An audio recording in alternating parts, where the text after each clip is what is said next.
Hey everyone, and welcome back to another video. In this video, I'm going to show you how to connect Klarna with the Instacart app. Now, this video is going to be particularly useful for individuals. Let's say that you want to start paying your Instacart groceries with Klarna and you want to use the Instacart app.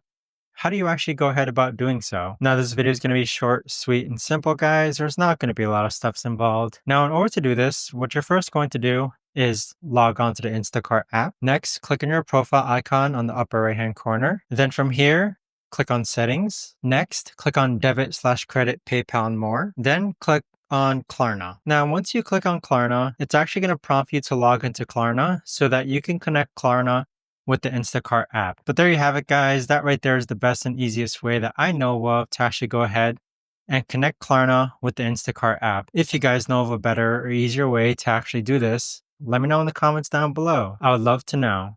Thanks so much for watching, everyone, and I'll see you guys all in the next video.